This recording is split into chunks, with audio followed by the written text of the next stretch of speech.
What is going on, everyone? My name is Andy. Welcome back to another FPL video. In this one, it's my team selection ahead of Game Week 5. Nice and early in the week because the deadline is tomorrow. It's Tuesday at 6 o'clock UK time, so do not miss that. Make sure you got your transfers and captaincy locked in. I'm going to take you through how I did in Game Week 4 in just a second. Then we'll look ahead to Game Week 5, transfers, captaincy thought, and all that good stuff. So if you enjoyed the video, make sure to give it a like, hit that subscribe button if you are new around here.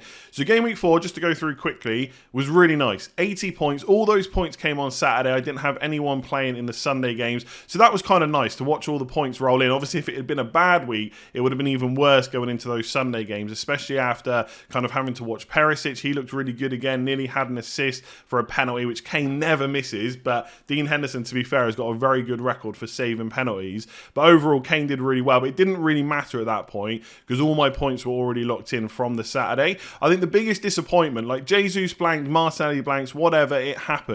The biggest disappointment is definitely the double up on Man City, Ederson and Cancelo. I switched Sanchez to Ederson in Game Week 3. Since then, Ederson's blanked twice. I think he's only got 1 point in both games, and Sanchez has got 2 clean sheets plus kind of saves and bonus, so he's come out with 8 points in each game. So you could look at it and say that was a mistake. Why did you jump off Sanchez? He's really good value, but I don't think at that point anyone was kind of begrudging me going for double City defence. These things happen, so that's probably the biggest disappointment.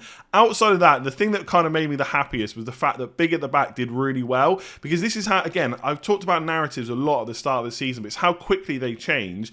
That after Game Week 3, when they all did really bad, Liverpool lost a clean sheet, so did Chelsea, so did Man City, suddenly Big at the back was dead. It just couldn't work. Why would you have so many defenders?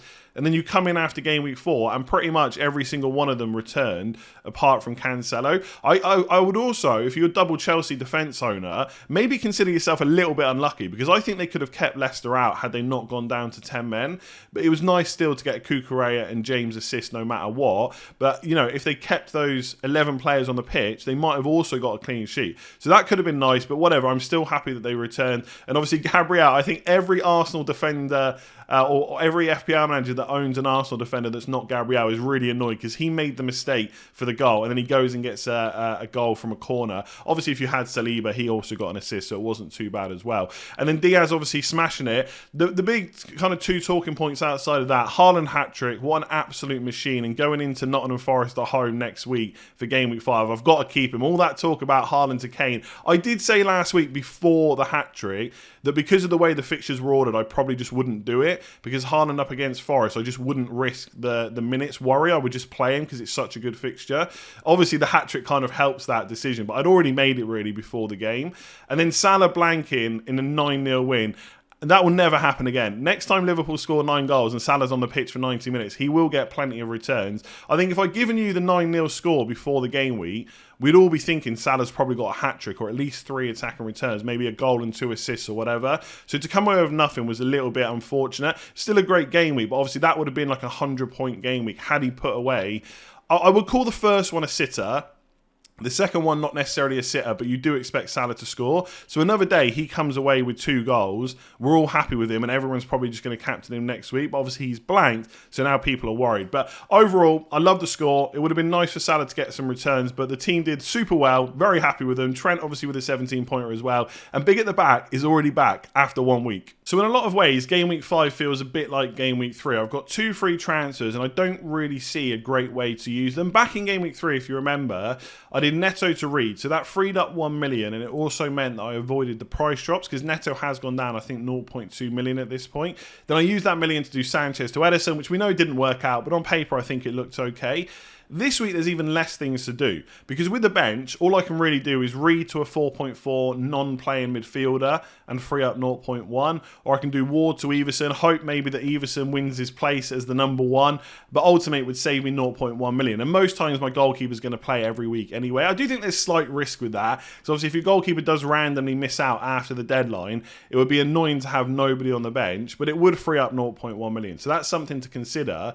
But with the first 11, I just don't really see a move that benefits me for this week, right? There's moves I can make that maybe help me in future game weeks, but I think for all of them, I lose out on points this week, and obviously points are important, right? That's all we need from FPL. So as an example, Ederson to Sanchez is a move that a lot of people say that I should do. It would free up 0.9 million. I can use that in future weeks. And I do think an Ederson downgrade is on the cards for me over the coming weeks, but I don't think it's going to be this week because Sanchez plays Fulham away.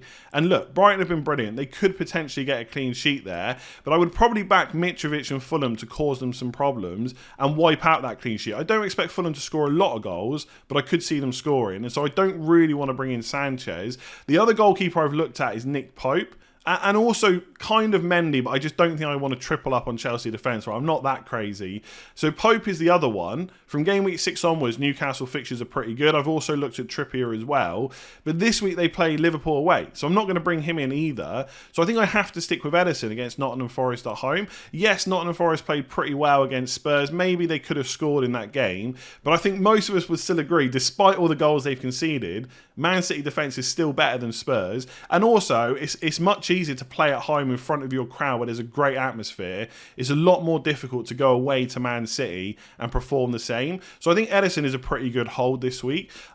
I'll come on to Cancelo in a minute because there is maybe a slight chance of me selling him, but I still highly doubt it. As for the rest of the defence, look, Gabriel I really want to keep against Villa at home because I think they've been really poor so far this season. And Gerrard is already under a lot of pressure from his own fans, to be honest with you. I'm not actually seeing a huge amount in the media, but fans are not happy with him. He's going to know that. And I don't think trying to turn that around against Arsenal away is that easy to do. So Gabriel I really want to hold. I do think there's a chance that next week I either sell him or I find a way to bench him because he's playing Man United away.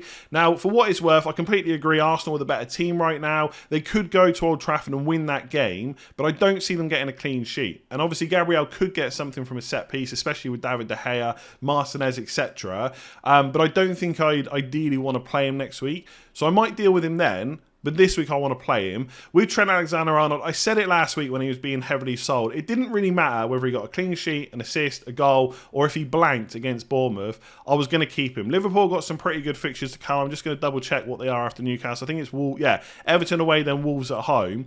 So next three are pretty good. From game week 8 onwards, the Liverpool fixtures are difficult, so we can have a serious conversation then about maybe removing one or two of them. I don't think we're going to get rid of all three. But for Newcastle at home, Everton away, and Wolves at home, I'm going to keep Trent no matter what. And I actually think, I know I've had a lot of discussions on Twitter about how good of a team Newcastle are, and they are a good team, right? No one is denying that. But Liverpool are obviously a superior team, even despite what's happened over the first 4 games. Obviously, I think most of us agree with that. But also, the thing with Newcastle is Bruno Guimaraes missed the game against Wolves. Now, to be fair, Newcastle still played really well, definitely deserved their draw, maybe even could have taken a win at times. But he is a big miss, and that is going to be a huge miss against Liverpool if he's not back fit. So we'll have to see what Eddie Howe says about him. Wilson's still out. Whether or not Isak is going to be available to play, we'll have to wait and see. He could cause Liverpool some problems, right? He looks like a really good player. But if he's missing out, then it's Chris Wood. That's not so hard to deal with. The biggest thing for me is that St. Maximin pulled up with a hamstring injury against Wolves and he had to go off. And the turnaround time is so quick. I don't think he's going to be available for the Liverpool game. Obviously, we can wait for to see what Eddie Howe says. But if they're missing St. Maximin, Wilson, and obviously Bruno Guimaraes as well, that isn't great. And I think a clean sheet then looks a lot better for Liverpool. Newcastle will still cause them problems, but not as many. So I think Trent is an easy hold for me. Then obviously it's the Chelsea players. Now, Fofana, as far as I know, is doing his medical today, so it's very unlikely he's available for that Southampton game. But moving forward, when he's playing, I expect Chelsea to play the wing-back system more often than not. And because he's going to be there as the right centre-back, we assume, with Thiago Silva in the middle, Koulibaly left centre-back, Reece James is going to get a lot of games at right wing-back. And he's already done really well. I think he's returning 3 of the first 4. That's despite at times playing as a right centre-back. That's despite at times playing as a full-back with kind of down to 10 men and stuff like that. And obviously then they changed to a wing-back system throughout that game. He's going to get a lot of games at right wing back, and I just can't. There's no way I'm selling him. I wouldn't even look at it. I wouldn't even consider it. As I said on stream last night, if I was building a wildcard team this week, Reece James would be in my top 4 picks for it, right? Maybe Salah, Haaland, and Trent ahead of him. Then it's Reece James. So again, the only other option is Cucurella, but I think his minutes are looking pretty good. I think a lot of people expected him to play left centre back in the last game. and Chilwell to play. Chilwell came on for like 1 or 2 minutes, if that, right? Maybe a little bit longer. He's clearly not fully fit still. So there's some slight doubts in my mind about whether Chilwell could start this week and Cucurella maybe misses out because it's a midweek game, but I just don't see it happening. So I've got to keep him as well. Kovacic is back. He only got 15 minutes in the last game, so hopefully he can get his fitness up quick. That will help that Chelsea team. But like I said earlier, I think they're a little bit unlucky to go down to 10 men and then concede. And Southampton away is a pretty good fixture. And then after that, who have they got? They've got West Ham at home, Fulham away. So I don't think they're easy fixtures, but I can see myself keeping Cucurella. And who else would I go for this week? I can't get Walker in, etc. I just don't see a move that improves the team this week. Perisic possibly, but then I'd have to sell Ederson as well. And I think Ederson and Cucurella is probably just a better combination for this week and maybe next week, because I think Perisic will miss one of the next 2 games. Just really quickly on Cancelo, I agree with what everyone else is saying. His numbers are down, his attacking numbers. That is a concern, especially for 7 million.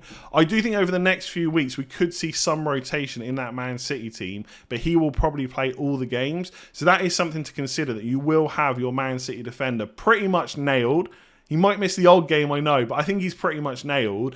And so if he can start improving in that attack, then suddenly he's a really good option again. So you could get rid of him before Nottingham Forest at home, but it just feels like something that could really backfire, because that is a game where they'll be able to get forward. And look, if against Nottingham Forest he's not getting forward, he's not creating those chances, he's not having shots, then maybe we really need to reassess him. But I think it has to be a really, really good move this week to warrant getting rid of Cancelo. So I think I've got to keep my whole defence. I just don't see a good move. So moving on to the midfield, and it's the same 3 that I've had since game week 1. And barring injuries, I just don't see any of Diaz, Martinelli or Salah leaving my side before those fixture swings in and around game weeks 8 and 9. With Diaz in particular, one of the reasons I liked him from game week 1 was because of his minutes. I think most people assume that the first choice front 3 for Liverpool is Diaz, Nunez and Salah anyway. But obviously with Jota was around, he would take some minutes off of Diaz. Carvalho might do that as well, but maybe to a bit of a lesser extent. But Jota hasn't featured at all this season, so he's not even really much of a concern, because when he comes back, he's not just going to suddenly be in that first 11 week in, week out.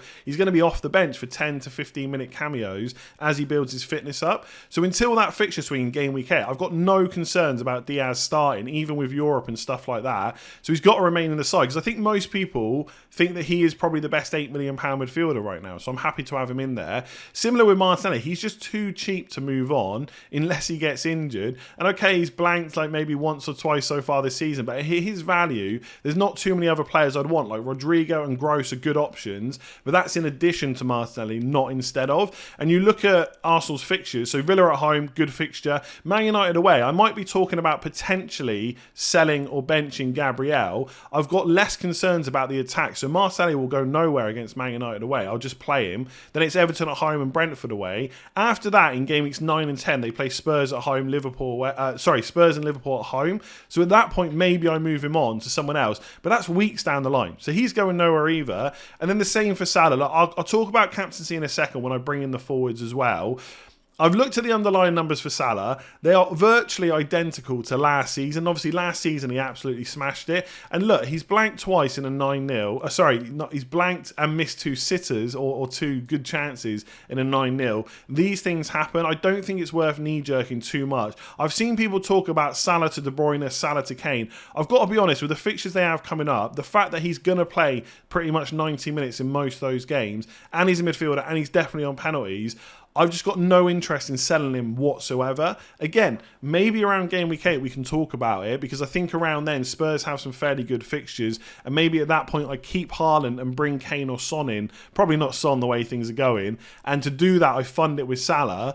But for Newcastle, Everton and Wolves, I've just got no interest in selling him whatsoever. And right now he's my captain, but let's talk about that. So my 2 forwards, Haaland and Jesus, they've been there since game week 1. They'll probably be there for the next few weeks as well. I think if you're still considering Haaland to Kane, this is not the week to do it. I think if you're going to seriously consider doing that move, you hope that Haaland starts against Forest and then is rested against Villa, and that's when you make the move in game week 6, because Kane has Fulham at home. But for me, I'm probably just not going to do that move either way. I'm probably just going to keep Haaland throughout, just accept that he's going to get benched a few times and just hope that he can do damage off the bench, which, given how good he is definitely a possibility.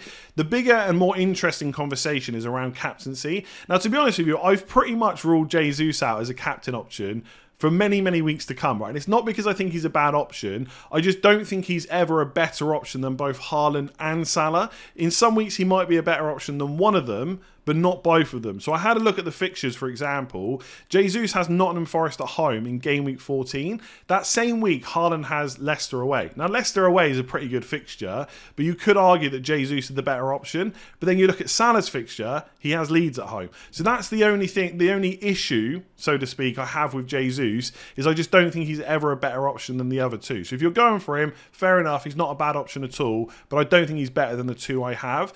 The reason the captaincy armband is on Salah is just minutes, right? I think Haaland right now is more likely to start than not. I'm probably 65-35, maybe 70-30 in favour of Haaland starting. I think they played on Saturday. Next game's on Wednesday. He is kind of being managed where they can as well. Like if you look at the minutes, he was on a hat-trick against West Ham. They still brought him off 77 minutes.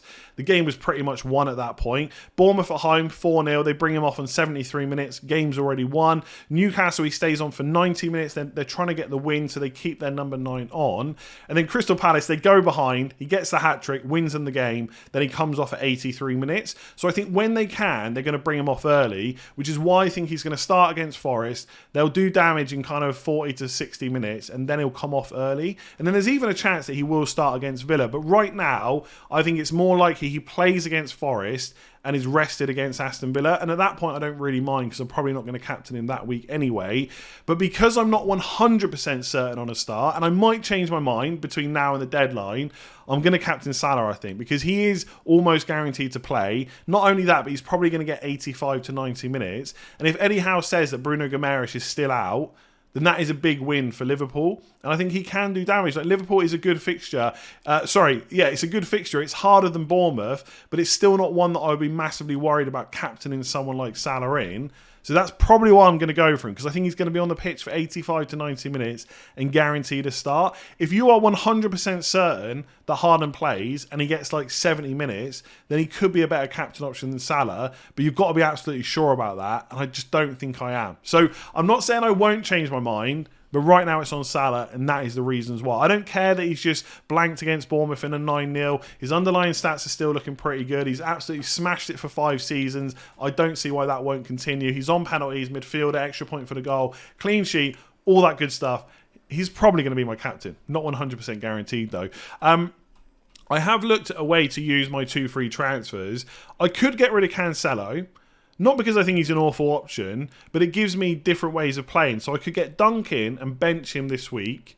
That would then fund Reed to Rodrigo. And I'd then make use of Leeds fixtures. So this week, I'm just going to double check the next 3 fixtures. I think if you're going to target Leeds, the next 3 weeks is the time to do it. So Everton at home this week, then Brentford away, then Nottingham Forest at home in game week 7. So I'd play Rodrigo for all those weeks and then possibly look to bench him in game week 8 for Man United away, reassess, just because my defenders have got good fixtures that week, reassess how much he's playing, how well Leeds are doing, then maybe hold him for Villa at home in game week 9. So that's a rough plan. But like I said earlier, I feel like getting rid of Cancelo before Nottingham Forest at home just spells disaster. Like, we're all talking about how his numbers are down. All it takes now is for him to go and get a goal in that game, get a clean sheet, and suddenly he becomes essential again. So I don't really want to do it, but one thing it lets me do is bench Gabriel against Man United and play Dunk against Leicester at home, which is probably a better option.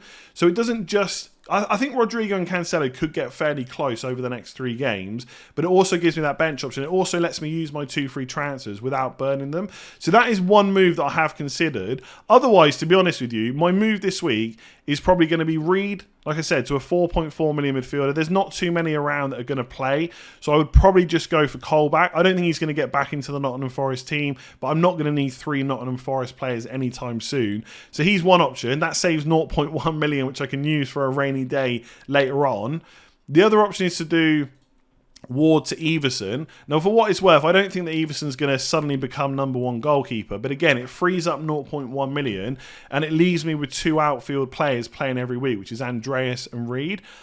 The only other thing I can see is doing Greenwood to Stansfield at Fulham because his minutes are better, but then I'd have triple Fulham on the bench. And if I want to do Jesus or Haaland to Mitrovic at any point, which right now obviously doesn't look likely, but if I wanted to do it in the future, I'd then have to free up one of the Fulham spots.